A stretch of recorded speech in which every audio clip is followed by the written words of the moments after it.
ప్రియ శ్రోతలారా, మీ బైబిళ్లు తెరవండి. 1 యోహాను 4వ అధ్యాయం 19 నుండి 21వ వచనం వరకు పాఠం చెప్పుకుందాము. ఆయనే మొదట మనలను ప్రేమించాడు గనుక మనము ప్రేమిస్తున్నాము. ఎవడైనా నేను దేవుణ్ణి ప్రేమిస్తున్నాను అని చెప్పి తన సహోదరుణ్ణి ద్వేషించిన ఎడల అతడు అబద్ధికుడవుతాడు. తాను చూచిన తన సహోదరుణ్ణి ప్రేమింపనివాడు తాను చూడని దేవుణ్ణి ప్రేమించలేడు. దేవుణ్ణి ప్రేమించేవాడు తన సహోదరుణ్ణి కూడా ప్రేమించాలి అనే ఆజ్ఞను మనమాయన వలన పొంది ఉన్నాము. ప్రియ శ్రోతలు వింటున్నారా? పరిశుద్ధాత్మే ప్రేమాత్మ. ప్రేమించడానికి ప్రేరేపించేవాడు పరిశుద్ధాత్మ. దేవుడు తన కుమారుణ్ణి మనకిచ్చాడంటే అది ప్రేమ అంటే. అందుచేత మనమాయన్ను ప్రేమిస్తూ ఉన్నాము. ఆయన మనల్ని ఎంతో ప్రేమించాడు. దేవుని ప్రేమకు మన హృదయ స్పందనే మన ప్రేమ. ప్రేమ సహవాసాన్ని కోరుతుంది. సోదరుని పట్ల మన ప్రేమ మనం దేవుణ్ణి ప్రేమించేవారమని రుజువు చేస్తుంది. మన ఎదట మనకు కనిపించే మన సహోదరుణ్ణి మనం సులభంగా ప్రేమించగలము గదా. దేవుడు అదృశ్యుడు. ఆయనను ప్రేమించే నీవు నీ కన్నుల ఎదటే నీకు కనిపించే సోదరుణ్ణి ప్రేమించడానికి బద్ధుడవై ఉన్నావు. సోదరుణ్ణి ద్వేషిస్తూ నేను దేవుణ్ణి ప్రేమిస్తున్నాను అనడం పెద్ద అబద్ధం. సోదరుణ్ణి ద్వేషిస్తూ ఎవ్వడూ దేవుణ్ణి ప్రేమించలేడు. దేవుణ్ణి తోటి సోదరుణ్ణి ప్రేమించినప్పుడు అది వరుస క్రమమవుతుంది. ఇది దేవుని ఆజ్ఞ. ప్రతి విశ్వాసీ పాటించి తీరాల్సిందే. లేవియకాండం 19వ అధ్యాయం 18వ వచనం, కీడుకు ప్రతి కీడు చేయకూడదు, నీ ప్రజల మీద కోపముంచుకొనక నిన్నువలె నీ పొరుగువాణ్ణి ప్రేమించాలి. మత్తయి శుభవార్త 22వ అధ్యాయం 39వ వచనంలో ప్రభు ఇదే ఆజ్ఞను పునరుద్ఘాటిస్తూ అన్నాడు, నీ పూర్ణ హృదయముతో, నీ పూర్ణాత్మతో, నీ పూర్ణ మనస్సుతో నీ దేవుడైన ప్రభువును ప్రేమించాలి, నిన్నువలే నీ పొరుగువాణ్ణి ప్రేమించాలి అనే రెండో ఆజ్ఞ దాని వంటిదే. ఈ రెండు ఆజ్ఞలు ధర్మశాస్త్రమంతటికీ ప్రవక్తలకు ఆధారమై ఉన్నవి. యోహాను సువార్త 13వ అధ్యాయం 34వ వచనంలో, 15వ అధ్యాయం 12వ వచనంలో ప్రభు కొత్త ఆజ్ఞ ఇస్తూ అన్నాడు, మీరు ఒకరిని ఒకరు ప్రేమించాలని మీకు కొత్త ఆజ్ఞ ఇస్తున్నాను. నేను మిమ్మును ప్రేమించినట్లే మీరు ఒకరినొకరు ప్రేమించాలి. ఇది కొత్త నిబంధన ఆజ్ఞ. అసలు ఆయన ప్రేమకు మనము యోగ్యులము కాము. అట్టి అర్హత మనకు లేదు. ఆయనే మన ప్రేమారాధనకు యోగ్యుడు. ఆయనకు మనలను మనము సజీవ యాగముగా సమర్పించుకోవాలి. దేవుణ్ణి ప్రేమించేవాడు మనిషిని ప్రేమించకుండా ఉండగలడా? వేషధారణ భక్తి ఈ రోజుల్లో ఎక్కువ చలామణిలో ఉంది. ప్రేమించు అన్నప్పుడు అది దేవుని ఆజ్ఞ. ప్రేమించాలి అనిపిస్తే ప్రేమించు, లేదా మానేయి అనటం కాదిది. ఇది కొత్త నిబంధన ఆజ్ఞ. నేను నిన్ను ప్రేమించాను గనుక నీవు ప్రేమించాల్సిందే. అతనికి భక్తి ఉంది, ఇతడు నిష్టగల క్రైస్తవుడు అనే మాటలకు అర్థమేమిటి? ప్రేమించని వాని భక్తి కపట నాటకం కాక మరేమిటి? నీ ప్రేమను నీ క్రియలలో, వైఖరులలో సరిసమానంగా చూపలేని నీ భక్తి భక్తు వేషధారణే. 1 యోహాను 4వ అధ్యాయం 7 నుండి 21వ వచనం వరకు ఈ వాక్య భాగం బైబిలంతటిలోకి అతి ప్రాముఖ్య సందేశం. దేవుడు ప్రేమ అనే సందేశం ఇందులో ఉంది. దేవుడు ప్రేమ అన్నప్పుడు ఈ 2 మాటల వాక్యంలో ఎన్నెన్నో సత్యాలు ఇమిడి ఉన్నాయి. ఎన్నెన్నో జటిల సమస్యలకు దేవుడు ప్రేమ అనే నినాదం గొప్ప పరిష్కారం. దేవుడు ప్రేమ అంటే సృష్టి రహస్యం అందులో ఉంది. దేవుడు ఎందుకు ఈ లోకాన్ని సృజించాడు అని అడుగుతారా? దానికి ఇదే జవాబు, దేవుడు ప్రేమ. మానవుడు దేవునికి అవిధేయుడు, దేవునికి ఎదురు తిరుగుతాడు. కాని దేవుడు లోకాన్ని ప్రేమించాడు. ఇలాంటి లోకాన్ని ఆయన ఎందుకు సృజించినట్లు? దేవుని స్వభావమే సృజన. దేవుడు ప్రేమ అన్నప్పుడు ఆయన ఒంటరిగా ఎలా ఉండగలడు? దేవుడు ప్రేమ గనుక ఆయన ప్రేమించడానికి మనిషి కావాలి కదా. దేవుణ్ణి ప్రేమించటానికి ఒకరుండాలి. మరి ప్రేమకు ఇద్దరూ ఉండి తీరాలి. ప్రేమ స్వచ్ఛందమైనది.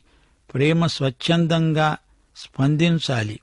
లేకపోతే అది ప్రేమ కానే కాదు. బలవంతపు ప్రేమ అంటూ ఉండదు. దేవుడు మరమనుషులను చేయలేదు. దేవుడు యంత్రాలను కాదు, మనుషులను తన స్వరూపమందు తన పోలిక చొప్పున సృజించాడు. మానవులు యంత్రాలైతే ప్రతి మానవునితో దేవునికి ఎట్టి సంబంధము ఉండదు. ప్రేమానుభూతి హృదయానికి సంబంధించింది. అందుకే దేవుడు తాను సృజించిన మానవునికి స్వంత చిత్తమును, తీర్మాన స్వేచ్ఛను అనుగ్రహించాడు. దేవుడు ప్రేమ. దేవుడు తన సంకల్పము చొప్పున సర్వ విశ్వాన్ని పర్యవేక్షిస్తున్నాడు. ఆయన సెలవు లేకుండా ఏదీ జరగదు. సృష్టి దానంతట అది నడవటం లేదు. దేవుడు నడిపిస్తున్నాడు. దేవుని సృజనాత్మక శక్తి సృష్టి చలనంలో ద్యోతకమవుతుంది. దేవుడు ప్రేమ అనగా దేవుని విమోచన కార్యమందు ఆయన ప్రేమను చూడగలం. మనిషి పాపం చేస్తే చస్తాడు అనే నియమం దానంతట అది యాంత్రికంగా పనిచేయటం కాదు. నశించిన దానిని వెదకి రక్షించే ప్రక్రియలో దేవుడున్నాడు. దేవుడు ప్రేమ. పాపి నాశనం కాకుండా ఆయన సదుపాయం చేశాడు. ఈ జీవితం తరువాత మరో జీవితమున్నది. మానవునికి నిత్యజీవ ప్రాప్తి అనుగ్రహించిన దేవుడే ప్రేమ. దేవుని కుమారుడైన యేసుక్రీస్తు మానవులకు రక్షకుడు. యేసే మనకు జీవప్రదాత. ఆయన ద్వారా మనము జీవం పొందినట్లు దేవుడు క్రీస్తును మనకు అనుగ్రహించాడు. మానవునికి జీవము, జీవితము, జీవనము ఇచ్చేవాడు దేవుడు. యేసునందు మనకు సమృద్ధి జీవం అనుగ్రహించబడింది. దేవునికి మానవునికి మధ్య తెగిపోయిన సహవాసాన్ని పునరుద్ధరించినవాడు యేసుక్రీస్తు. పాప ప్రాయశ్చిత్త బలి యేసే. యేసే దేవునికి పాపికి మధ్య రాయబారి, పాప పరిహారకుడు యేసే. మానవుణ్ణి దేవునితో సమాధానపరిచిన రక్షకుడు విమోచనకర్త. మానవునికి దేవునికి మధ్య వారధి యేసుక్రీస్తే. యేసే లోకరక్షకుడు. మానవునికి శారీరక ఆధ్యాత్మిక విమోచన కావాలి. శోధనల నుండి జయం కలగాలి. భయాందోళనల నుండి విడుదల కూడా మానవునికి కావాలి. 1 యోహాను 4:14 యేసు లోకరక్షకుడు అని చెప్పబడింది. తండ్రి తన కుమారుణ్ణి లోకరక్షకుడుగా ఉండడానికి పంపాడు. రక్షణ లేని ప్రజలను చూచి యేసుక్రీస్తు పరలోకంలో ఉండిపోలేదు, దిగివచ్చాడు. దేవుని చేయి వచ్చి మానవుణ్ణి పట్టుకొని పైకి ఎత్తాలి. లేకపోతే నరకమే మానవుని గతి. నరకశిక్ష నుండి తప్పించటమే కాదు, మానవుడి బ్రతుకే ఒక చెరసాల. అతని అలవాట్లే అతనికి సంకెళ్ళు. శోధనల విషవలయంలో మనిషి చిక్కుబడి ఉన్నాడు. భయాందోళనలకు మానవుడు బందీ. అతనికి విడుదల, రక్షణ కావాలి. అందుకే యేసు భువిపైకి దివి నుండి దిగివచ్చాడు. మానవుడు అడుగడుగునా పాపదాస్యంలో మగ్గిపోతున్నాడు. యేసు దేవుని కుమారుడు మానవలోకాన్ని రక్షించడానికి వచ్చాడు.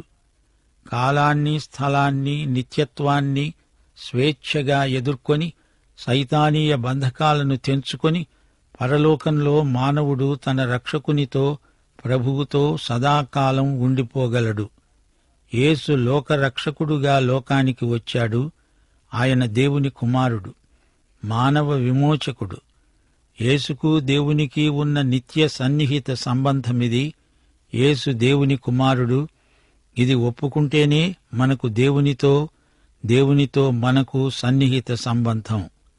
తండ్రిని కుమారుడే మనకు చూపగలడు. దేవుని కృప, ప్రేమ, క్షమాపణ, బలము మనకు యేసు ద్వారానే లభిస్తాయి.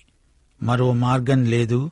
యేసు ఎవరు, దేవుడెవరు, పరిశుద్ధాత్మ ఎవరు అనే జ్ఞానం లేనివాడు దేవుని బిడ్డ కానేరడు. 13 ఆయన తన ఆత్మలో మనకు పాలు దయచేసి ఉన్నాడు. ఈ అనుభవ జ్ఞానానికి కారకుడు, కర్త పరిశుద్ధాత్మ. మనము దేవునితో సమాధానము కలిగి ఉన్నామని పరిశుద్ధాత్మే మనలో నిశ్చయత కలిగిస్తున్నాడు. రోమాపత్రిక 8వ అధ్యాయం 15-16 వచనాలు మరోసారి మననం చేయండి. మనము దత్తపుత్రాత్మను పొందాము. ఆ ఆత్మ కలిగిన వారమై అబ్బా తండ్రి అని మొర్ర పెడుతున్నాము. మనలో ఉన్న సాక్షి పరిశుద్ధాత్మ. ఎడతెగని నమ్మకమైన సత్యసాక్ష్యం మనలో ఉన్న పరిశుద్ధాత్మే. ఆత్మస్వరం మనలోని అంతర్వాణి. అది అతి మధురమైన స్వరం, పావుర స్వరం వంటిది. మనలోని అనుమానాలను, అనిశ్చిత భావనలను తొలగించే దివ్యస్వరం. పరలోక చైతన్య స్ఫూర్తినిచ్చేవాడు మనలోని పరిశుద్ధాత్మ. మనలోని సౌజన్యం, మన ఘన విజయం, మనలోని పరిశుద్ధ భావనలు, దీవెనలు పరిశుద్ధాత్మ వల్లనే మనకు ప్రాప్తిస్తాయి. ప్రియ పరిశుద్ధాత్మ, నీకు మేమెంతో కృతజ్ఞులం. వింటున్నారా ప్రియ శ్రోతలు? దేవుని వల్ల, దేవుని మూలంగా జన్మించిన వాడెవడూ పాపం చేస్తూ ఉండడు, అనగా పాపంలో కొనసాగలేడు. తిరిగి జన్మించినవాడు తనను తాను భద్రంగా కాపాడుకోగలడు. దుర్మార్గుడైన సైతాను వారిని ముట్టడు. దేవుడే మొదట మనలను ప్రేమించాడు. అందుచేత మనం ప్రేమిస్తున్నాం, ప్రేమించగలుగుతున్నాం. యేసే మన పాపాలకు కరుణాధారమైన బలి.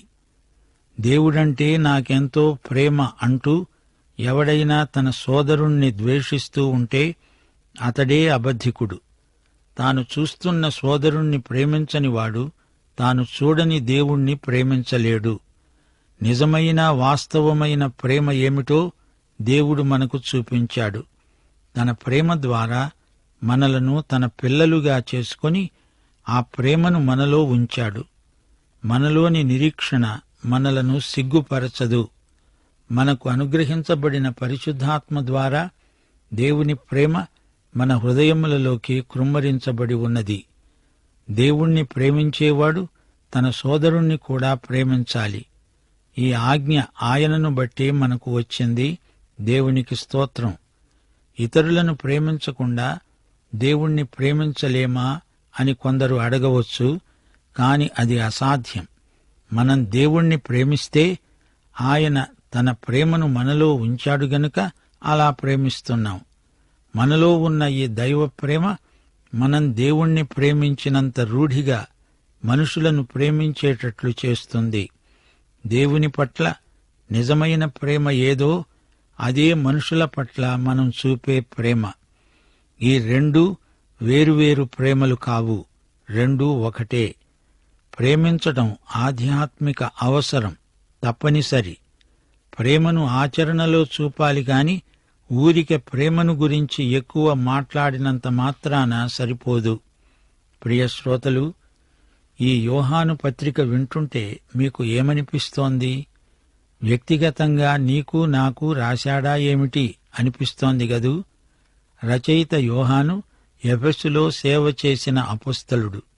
అక్కడి క్రైస్తవులు 2-3 తరాల వారు కొందరున్నారు. అపొస్తల కార్యములు 20వ అధ్యాయం 29-30 వచనాలలో ఎఫెసు సంఘాన్ని గురించి పౌలు మాట్లాడుతూ అన్నాడు, నేను వెళ్లిపోయిన తరువాత క్రూరమైన తోడేళ్లు మీలో ప్రవేశిస్తాయని నాకు తెలుసు. వారు మందను కనికరించరు. శిష్యులను తమ వెంట ఈడ్చుకొని పోవాలని వంకర మాటలు పలికే మనుష్యులు మీలోనే బయలుదేరుతారు. యోహాను సేవాకాలం నాటికి అంత పని జరిగింది.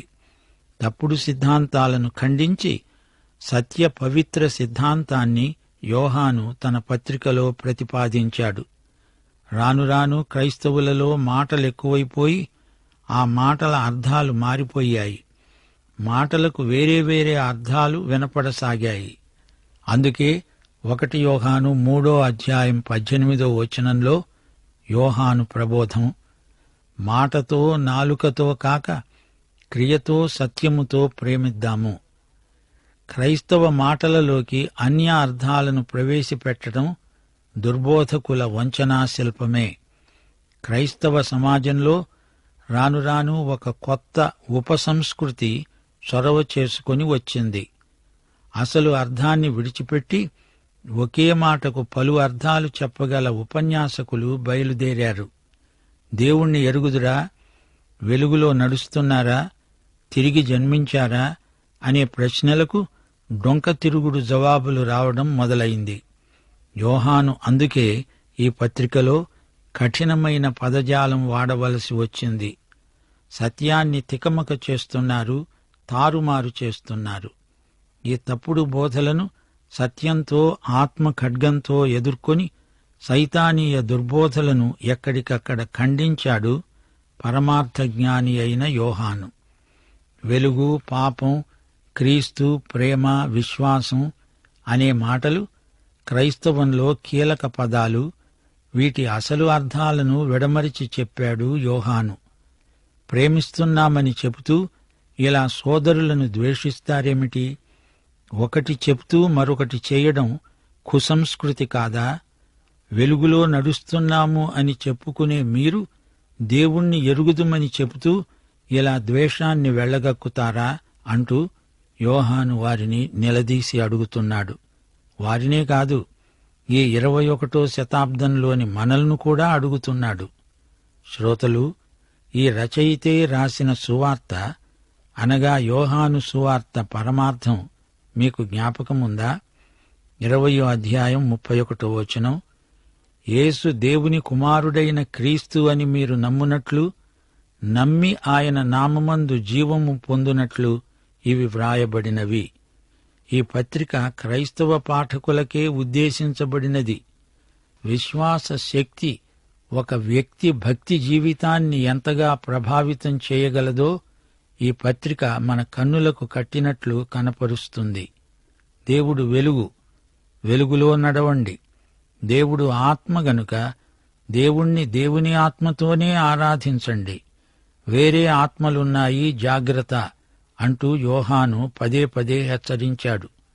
దేవుడు ప్రేమ గనుక ఆ ప్రేమను క్రియాత్మకంగా అభ్యసించండి. యోహాను ఇదంతా రాస్తున్నప్పుడు ఆయన మాటలలో కాపరి హృదయం వ్యక్తం కావడం మనకు ఇట్టే తెలిసిపోతుంది.